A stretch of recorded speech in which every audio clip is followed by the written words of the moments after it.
Buenos días, estimadas y estimados. El tema en que les voy a reflexionar hoy va a ser el tema de planificación, de naturaleza y eficiencia de los planes. El autor que hemos seleccionado a los efectos, digamos, para que se comprenda estos temas y que ha tratado mucho el tema de planificación es Robbins. Robbins, juntamente con Coulter, define la planificación como la definición de los objetivos, es decir, hay que elegir los objetivos de la empresa y establecer la estrategia general para lograrlo. Si uno se pone a pensar en toda la literatura y los autores que han eh, conceptualizado la administración, la mayoría coincide en que la planificación es elegir el futuro deseado y la forma de obtenerlo. Y en ese futuro deseado y la forma de obtenerlo tenemos que pensar en los objetivos y en la estrategia. Y además, como concepto, digamos, de soporte para lograr todo este objetivo y esta planificación, lo que tiene que pensar la empresa es tratar de implementar una jerarquización de los planes, es decir, trazar planes estratégicos y operativos de tal forma que se integren y coordinen para lograr los objetivos. Es decir, tanto en el planeamiento te piensa en el qué, como también piensa en el cómo. Es decir, el qué significa los fines de la planificación. Es decir, estamos pensando en la estrategia y el cómo, cuando pensamos en el cómo, estamos pensando en los medios. Imaginemos un ejemplo sencillo. Si nosotros queremos realizar, por ejemplo, un viaje a Córdoba, entonces pensemos en el objetivo y apliquemos la definición de Robbins y Coulter y también de Russell Lakoff, que son autores que coinciden grandemente con Robbins en lo que se refiere a la definición de los objetivos, la determinación de la estrategia, el tener, digamos, planes operativos para lograr cumplir los objetivos. Si nosotros pensamos en el qué, estamos pensando en el objetivo. En un viaje a Córdoba, nuestro objetivo es llegar a la provincia de Córdoba. Nosotros estamos aquí en Santiago del Estero. Ahora bien, yo me pregunto, ¿cuál es la estrategia? La estrategia sería el camino que a mí me puede permitir lograr ese objetivo. Entonces, hay un camino. Ese camino lo tenemos que definir de qué forma vamos a lograr el objetivo. Entonces, podemos elegir un camino diferente, un camino más directo. Es decir, hay diferentes eh, alternativas a los efectos de lograr ese objetivo. Entonces, el camino sería la estrategia. En cambio, el vehículo para lograr el objetivo sería la táctica. Entonces, aquí hay una relación entre la estrategia y la táctica en el concepto de planificación. Eh, Necesariamente el planeamiento debería ser y es la función primera de la organización, es decir, es una función básica que va a establecer un marco de acción, un marco de actuación de todas las demás actividades en lo que hacen al proceso administrativo, es decir, la función de organización, la función de dirección y la función de control. O sea que la función primera del proceso administrativo es el planeamiento, es lo más básico. O sea, primero nosotros tenemos que definir el qué, es decir, qué vamos a hacer. La gran pregunta que se me ocurre en estos momentos es decir, ¿por qué planificamos en nuestras empresas? Nosotros debemos planificar, sí, lógicamente, las empresas que planifican tienen mejores posibilidades de lograr el éxito que aquellos que no planifican. ¿Por qué planificamos? Porque identificamos y nos permite identificar oportunidades, es decir, analizamos clientes, mercados, competidores, precios de los competidores, los productos, un conjunto de cosas y de actividades tenemos que pensar a los efectos de definir cuál es la oportunidad que a nosotros nos conviene para, en alguna medida, definir los objetivos y lanzarnos hacia el logro de ese objetivo. Por eso planificamos, pero también planificamos porque tenemos que anticiparnos los problemas, a los futuros problemas. O sea, las empresas que planifican se anticipan a los problemas, se adaptan a esos problemas, lo tratan de solucionar con mayor rapidez que aquellos que no planifican. Imagínense ustedes si toman, si se suben a un barco y si no hay una brújula y se meten en un océano, no saben hacia dónde se dirige. Van a tener muchísimos problemas, es muy difícil que logren el objetivo. En cambio, si tienen la brújula, en alguna medida pueden anticiparse a los problemas y esa brújula les va a permitir llegar al logro de los objetivos. En el planeamiento, como decíamos, y coincidiendo con el concepto de Robin, es que te define la estrategia, es decir, el qué, y también hay que definir la táctica, es decir, el cómo. Pero para ello tenemos que comprender los problemas, las incertidumbres, los riesgos. O sea, hay innumerables análisis que tenemos que hacer a los efectos de lograr esos objetivos. No es fácil lograr los objetivos. Hoy las empresas tienen un gran problema, el medio externo. El medio externo es lo que hace, en alguna medida, generar impactos negativos y positivos. Si genera impactos positivos, se genera una oportunidad en el mercado, una oportunidad para la empresa. Y si se genera un impacto negativo, significa que la amenaza es muy importante para la empresa analizarla, porque la amenaza lo que va a hacer es obstaculizar el logro de los objetivos.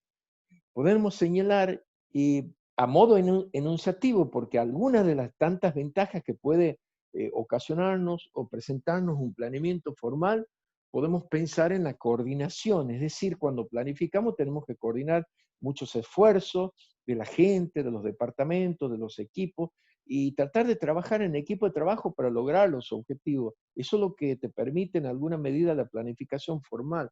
Si nosotros no tenemos un planeamiento formal en nuestra organización, la falta de planificación, lo más probable es que todos los trabajos que realizan las personas se contrapongan y eso genera un costo grande para la empresa. Si uno planifica, se reduce la incertidumbre, los problemas, porque en alguna medida nos va a permitir generar mayor número de opciones y tratar de anticiparnos los problemas, estamos en mejores condiciones que no aquellas personas o aquellas empresas que no han planificado. También cuando planificamos reducimos en alguna medida la duplicación de las actividades. De esta forma, al reducir la duplicación de las actividades nos permite reducir costos y también lograr mejores sistemas de trabajo. Es muy importante todas estas cuestiones porque el planeamiento te ofrece, además de estas ventajas, muchísimas ventajas. Y como ventaja enunciativa también podemos citar, porque se relaciona mucho el planeamiento con el control, es la fijación de estándares. Porque el estándares, que son unidades medidas, nos permite a nosotros controlar.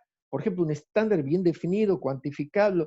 Por ejemplo, queremos vender 100 unidades mensuales. Este sí es un estándar que es comprobable y podemos realizar perfectamente un control cuando tengamos que hacer ese control. En cambio, un estándar vago, mal definido, por ejemplo, mejorar las ventas a mí no me sirve mucho para el control. Por lo tanto, hay que definir estándares bien objetivos, bien determinados, en la medida posible estándares cuantificados. Ahora bien, el otro gran tema que voy a compartir con ustedes sería la naturaleza del planeamiento. Y aquí hemos puesto 4 grandes cuestiones para analizar en lo que se refiere a la naturaleza de la planificación. El primer gran concepto de la naturaleza es que el planeamiento contribuye al propósito y los objetivos de la organización, es decir, el plan general de la empresa juntamente con los planes de apoyo, que los planes de apoyo se alinean al plan general, todo esto te permite lograr el objetivo de la organización, o sea, contribuir al logro de los objetivos. Esto tiene que estar bien alineado para lograr esa contribución y ese logro del objetivo. Como segunda concepción en lo que se refiere a la naturaleza de la planificación, podemos pensar en la supremacía del planeamiento. Recién nosotros decíamos que el planeamiento es lo primero que se hace, es decir, la primera función, recuerden, primero el planeamiento, la organización, la dirección y el control, todo eso forma parte de un proceso administrativo, de funciones administrativas, aunque la práctica es totalmente diferente. Muchas veces todo eso se interactúa, se interrelaciona y se van integrando en un sistema de acción, en donde el planeamiento, realizas un control, ahí hay una relación entre la primera función y la cuarta función. Entonces todo esto se va generando, si se quiere, en forma de interrelación en las 4 funciones del proceso administrativo. Pero no debemos dejar de destacar que hay una supremacía en el planeamiento. Lo primero que tenemos que pensar en qué, es decir, en la planificación. Como tercera naturaleza, el concepto de la naturaleza de planificación, tenemos que pensar en la generalización de los planes.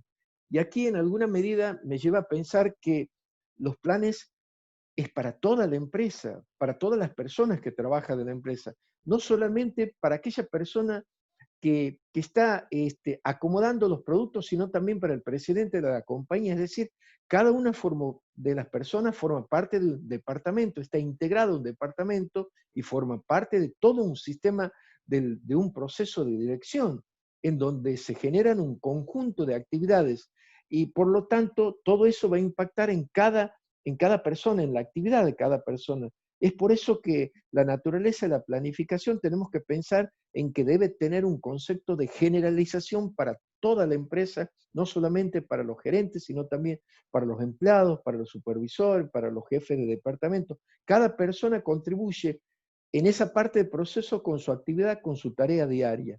Y por último, el gran tema que vamos a reflexionar con ustedes, que también corresponde a la naturaleza de la planificación. Ustedes ya saben el concepto de lo que es la eficiencia en la empresa. Entonces tenemos que pensar en la eficiencia de los planes. Cuando pensamos en la eficiencia, recuerdan, ustedes habíamos pensado en la reducción de costos. Es decir, la eficiencia hay que pensarlo pura y exclusivamente en reducir costos y además otros factores que en alguna medida son necesarios para formularlo. Todo esto hace y contribuye a que se ejecuten los planes dentro de un marco en donde deben ejecutarse. Los planes no solo tienen que ser eficientes, sino también tienen que ser eficaces. Aquí viene el concepto de la eficacia, que está muy relacionado, no solo la eficacia, sino también la eficiencia, el concepto de planeamiento. Es decir, cuando nosotros hemos definido al principio el planeamiento como la determinación, acuérdense de la definición de Robbins, la definición de objetivo y cómo lograrlo, en alguna medida, esa primera parte alude al concepto de eficacia, es decir, en el qué. Nosotros ahí no tenemos que equivocarnos, tenemos que definir el qué, es decir, cuál sería nuestra estrategia para lograr ese objetivo. Porque si nosotros no somos eficaces, digamos, no nos va a servir toda la tarea. Es decir, debemos ser primero eficaces, después debemos ser eficientes. Así se trabaja en un concepto, si se quiere, de relación. Primero la eficacia y después tenemos que pensar en la eficiencia. Y también en la segunda, en el segundo concepto, en el cómo lograrlo, del concepto de la definición de Robin, en alguna medida se refiere a la eficiencia. Y la eficiencia tiene que ver con la reducción de costos. Entonces, esto nos lleva a pensar que tanto la eficacia como la eficiencia son, si se quiere, conceptos muy importantes que hay que trabajarlo dentro de un plan empresarial. El dueño de la empresa, el administrador o el gerente, aquellos que van a pensar el futuro de la empresa, tendrán que pensar en que los planes deben ser eficaces, pero también los planes deben ser eficientes para lograr los objetivos de la organización.